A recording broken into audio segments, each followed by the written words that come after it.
So మల్లారెడ్డికి సంబంధించి BRS కు Mallareddy good bye. So ఇక్కడ క్వశ్చన్ మార్క్ గుడ్ లేదు, డైరెక్ట్ చెప్పించారు వీళ్ళు. శ్రావణంలో బీజేపీలో చేరిక అని చెప్పేసి ఇక్కడ క్వశ్చన్ మార్క్ ఉంది. ఇప్పటికే క్యాడర్ పార్టీ ముఖ్య నేతలకు సమాచారం పార్టీ ముఖ్య నేతలకు సమాచారం ఇచ్చేసిండంట. ఈ విషయంపై పెద్దగా స్పందించని అధిష్టానం.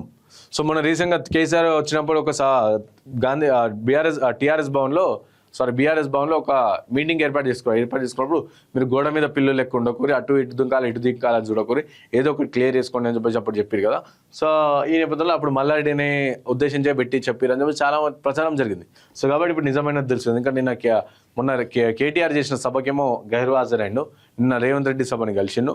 అంతకుముందు మోదీని వీళ్ళ కుటుంబ సమేతంగా ఫ్యామిలీతో సమేతంగా మోదీని కలిసిండు. కాబట్టి బీజేపీలో చేరతారా, కాంగ్రెస్ పార్టీలో చేరతారా అని చెప్పేసి ఒక డౌట్ ఉంది.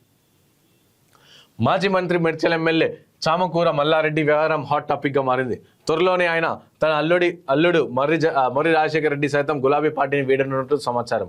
దీనిపై పార్టీ కేడర్ ముఖ్య నేతలకు మల్లారెడ్డి లీకులు ఇచ్చినట్టు తెలిసింది. అందుకు పార్టీ కార్యక్రమాలు, కీలక భేటీలు, బహిరంగ సభలకు ఆయన ఫ్యామిలీ దూరంగా ఉంటున్నట్టు వస్తున్న వార్తలు తెలిసింది.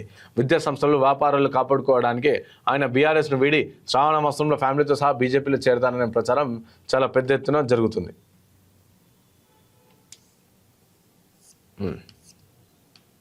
ఏడుంది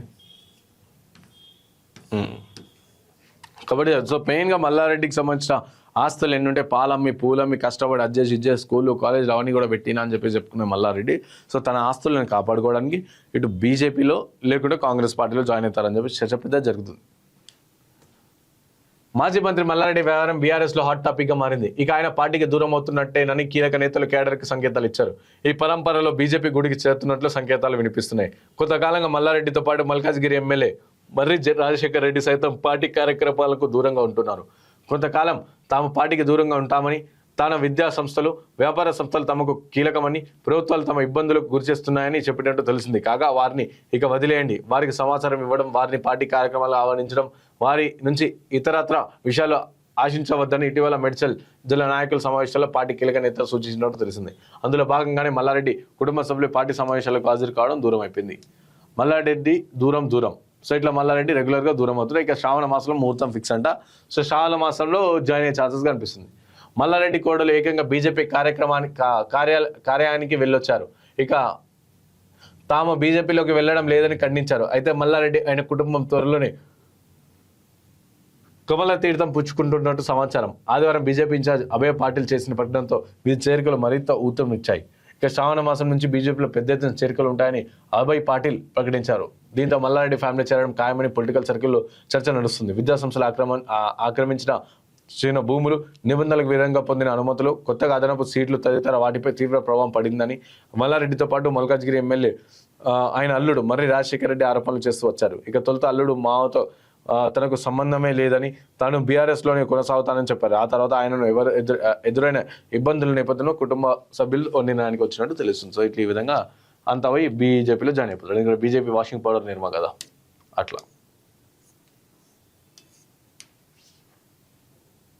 సో నిన్న రాజసింగ్ సంచలన వ్యాఖ్యలు చేసిండు. మళ్ళీ ఒక్క మేయర్ సీట్ అయినా గెలుస్తారా, బండి సంజయ్, ఈటల రాజేందర్ ఒక్కటైతే అధికారం వస్తుందా, బీజేపీ నేతలపై రాజసింగ్ విమర్శలు. సో వారు ఆయన బీజేపీ పార్టీలను మన రీసెంట్ రాజీనామా చేసినట్టు, ఎమ్మెల్యే పదవికి రాజీనామా చేయలేదు కానీ బీజేపీ పార్టీకి రాజీనామా చేసి నిన్న కౌంటర్ ఇచ్చిండు. కేంద్ర మంత్రి బండి సంజయ్, ఎంపీ ఈటల రాజేందర్ ఒక్కటైతే రాష్ట్రంలో బీజేపీ అధికారంలోకి వస్తుందా అని ఎమ్మెల్యే రాజసింగ్ ప్రశ్నించారు. గ్రేటర్ హైదరాబాద్లో జరిగే 3 కార్పొరేషన్ ఎన్నికల్లో 3 మేయర్ పదవులు గెలుస్తామని చెబుతున్నారని, బీజేపీ బలంగా ఉందని తెలుసుకున్నారా, ఒక్క మేయర్ సీట్ అయినా గెలుస్తారా ఇన్ఛార్జ్ అభయ్ పాటిల్ను ప్రశ్నించారు. బలంగా ఉన్నామని బీజేపీ నేతలు స్టేట్మెంట్లు ఇస్తున్నారని, ఒక్క కార్పొరేషన్ కూడా సగం సీట్లు గెలిచినా చూపించాలని సవాలు విసిరారు.